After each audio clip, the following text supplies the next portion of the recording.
میں پوری بے تکلفی کے ساتھ آج اپنی شادی کا واقعہ سناتا ہوں.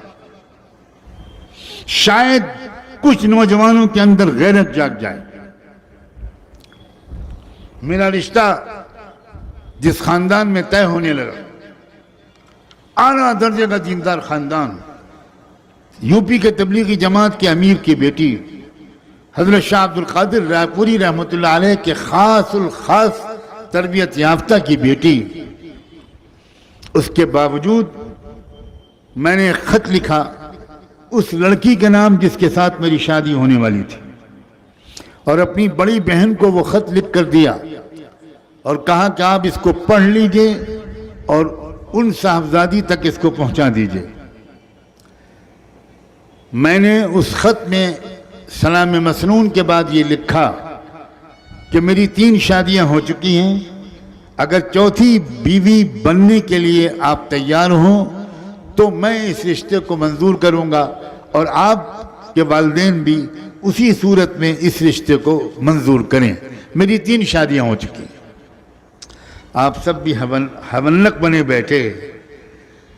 3 شادیاں؟ یہ حضرت اتنے رنگین تھے.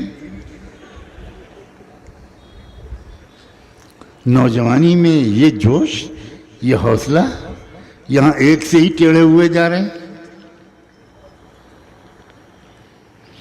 گھبراؤ مت، میں اب اگلا جملہ بتاتا ہوں. میری 1 شادی ہو چکی ہے علم سے، میری دوسری شادی ہو چکی ہے ذکر سے، میری تیسری شادی ہو چکی ہے دعوت و تبلیغ اور اعلاء کلمت اللہ سے. اب چوتھی بیوی بن کر ان تینوں کی سپورٹ کے لیے اگر تیار ہو تو مجھے منظور ہے، ورنہ اپنی زندگی کو مشقت پہ مت ڈالا. میری بہن نے یہ خط پڑھا، کہا تمہارا دماغ خراب، یہ کوئی خط دینے کا ہے؟ اس طرح لکھا جاتا ہے کہ میری 3 شادیاں ہو چکی. میں نے کہا آپ خط پھاڑ کے پھینک دیجئے، میں نے پہلے سے اس کی نقل تیار کر رکھی. آپ نہیں بھیجیں گی؟ میں روز شام کو مرکز جاتا ہوں، لڑکی کے والد صاحب کے ساتھ روزانہ میرے 2-3 گھنٹے گزرتے ہیں. میں انشاءاللہ ان کے ذریعے یہ خط بھجواؤں گا ضرور، کیونکہ میں کلیئر کٹ بات کہنا چاہتا ہوں کہ میری زندگی کا ایک مشن ہے. میری زندگی کا مقصد تیرے دین کی سرفرازی، میری زندگی کا مقصد تیرے دین کی سرفرازی. میں اسی لیے مسلمان، میں اسی لیے نمازی. ان کے والد اتنے اللہ والے تھے کہ جس وقت ان کی اہلیہ نے وہ خط ان کے ہاتھ میں دیا اور ان کے والد نے وہ خط پڑھا تو سجدہ شکر میں گر گئے. بہت رونے والے انسان تھے، بہت رونے والے انسان. مجھے بتایا گیا کہ 10-12 منٹ تک سجدے میں پڑے روتے رہے، شکر ادا کیا اور بلا تکلف اپنی بیٹی کو میرا وہ خط پکڑا دیا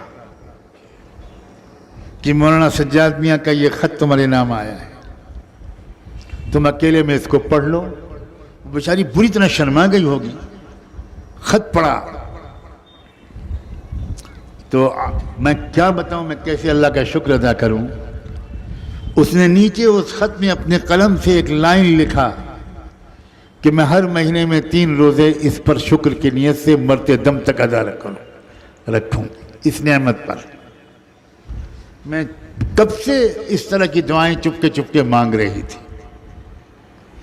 نوجوانوں، کچھ تمناؤں کو ٹھیک کرو، اسلام کو سمجھو، اسلام کے تقاضوں کو سمجھو، ہمتوں کو بلند کرو اور ایسے صاحب کردار بنو کہ تم میں سے کسی نہ کسی پہلو سے اس ملک کو، اپنے سماج کو، اپنے شہر کو، اپنے محلے کو، کسی نہ کسی طرح اس کے ایک فرد کو تم سے راحت ملے، ترقی ملے.